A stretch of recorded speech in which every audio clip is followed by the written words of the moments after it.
beer, rum, tequila, vodka, whiskey, schnapps, brandy, wine, cider, champagne, gin, mezcal, etc., etc., etc.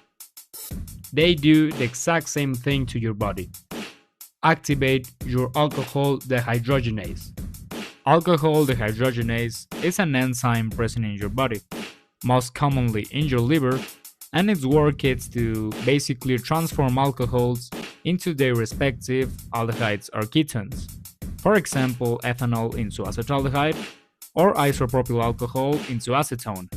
Alcohol dehydrogenase, for working correctly, needs the help of a friend. This friend is a coenzyme called NAD or NAD. NAD is responsible of most of the job. It has this complex structure, but the interesting part is this one. This is the catalytic side of alcohol dehydrogenase.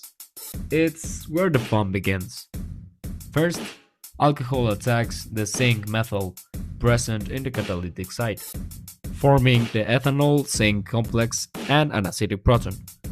Then oxygen forms a double carbon-oxygen bond, and anhydride shifts into the pyridine ring, reducing the nitrogen atom.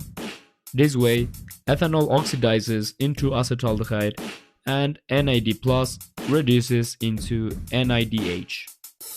Acetaldehyde is furtherly metabolized into acetate.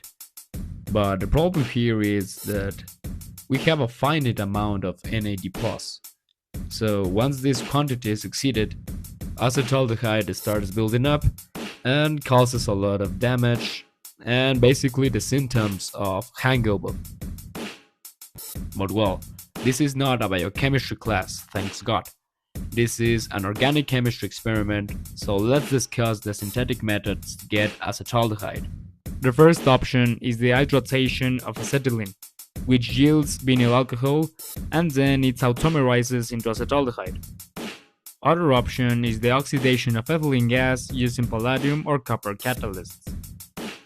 And another one is the dehydrogenation of alcohol using copper at very high temperatures. What we are going to do today is something known as the Jones oxidation, a reaction where a carboxylic acid is made from a primary alcohol or a ketone from a secondary alcohol. We're going to take advantage of the volatility of acetaldehyde and distill it off as soon as it forms. For this experiment, you will need 30 milliliters of 96% ethanol, 38.74 grams of sodium dichromate, and 35 milliliters of concentrated sulfuric acid, as well as enough distilled water. Start by dissolving the sodium dichromate in 150 milliliters of distilled water, and then add 35 milliliters of sulfuric acid. I place the ethanol in a round-bottom 2-neck flask. In the first neck, I put the addition funnel containing the chromic acid solution, and in another one, a simple distillation apparatus. Very slowly, start adding the chromic acid solution into the ethanol. Almost immediately, a color change from orange to green is spotted. And of course, bubbling begins. This is the acetaldehyde forming. Something like a drop every 3 or 4 seconds must be maintained. While this is reacting, let's discuss what's happening here. Sodium dichromate protonates in the presence of sulfuric acid and forms dichromic acid, which is the oxidizing agent on this reaction. This is the desired reaction where ethanol oxidizes into acetaldehyde and chromium goes from chromium 6 to chromium 3.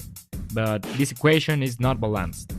Then we have to individually balance the reduction semi-reaction and the oxidation semi-reaction. We have to make equal the electrons in both sides, in order to cancel them once we sum the both equations. At the end we got this equation where a single mole of dichromate can oxidize up to 3 moles of ethanol. This other equation is the same, but without assuming the chromium 3 species. Unfortunately, the overoxidation into acetic acid will also occur. Talking about mechanism, things go like this. First, Ethanol attacks the chromium of the dichromic acid, forming chromic acid and a chromic acid monoester. Water takes a proton from ethanol, and chromium is reduced into chromium 4, forming our first molecule of acetaldehyde. This exact same thing happens with the other chromic acid molecule. I'm not completely sure about the next part, but here's my proposal. Chromium 4 is very unstable, so it takes an electron from oxygen in order to reduce into chromium 3, forming an hydroxy radical. This hydroxy radical makes an homolytic cleavage on an ethanol molecule, forming an alkoxy radical. The other hydroxy radical makes an other homolytic cleavage in order to form a double oxygen-carbon bond and a water molecule, giving birth to our third and last acetaldehyde molecule. Acetaldehyde was continuously boiling, and I kept collecting everything that comes below 70 C. You might be wondering why, since acetaldehyde has a boiling point at only 21 C, I was collecting it at 60 C. And that's because aldehydes forms hydrates in acidic or basic solutions, rising up their boiling point, as you can see in this commercial solution, for example.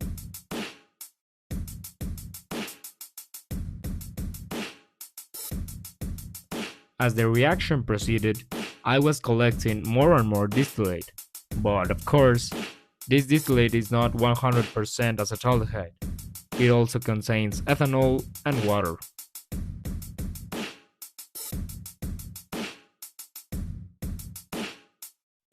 I added 8 ml of ethyl alcohol to ensure no dichromate is left, but a very vigorous reaction started. I got my distillate contaminated with ethyl alcohol, but this is not a big deal since we're going to distill it off again anyway.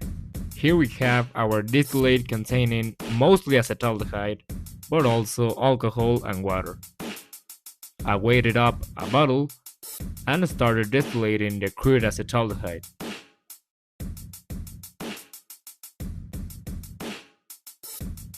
Acetaldehyde started coming out very soon, and I got more of the distillate between 50 and 65 C approximately.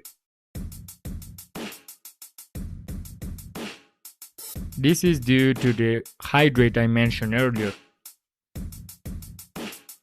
After a while, all the acetaldehyde has been distilled, and I was left with this alcohol-water mixture.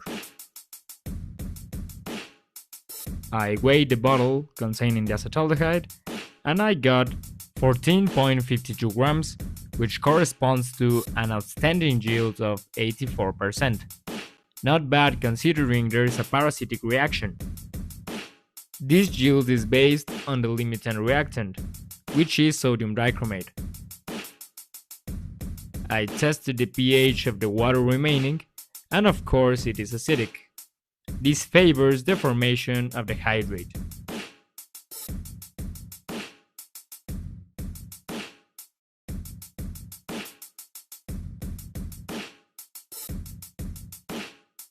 So well, that's it for this video.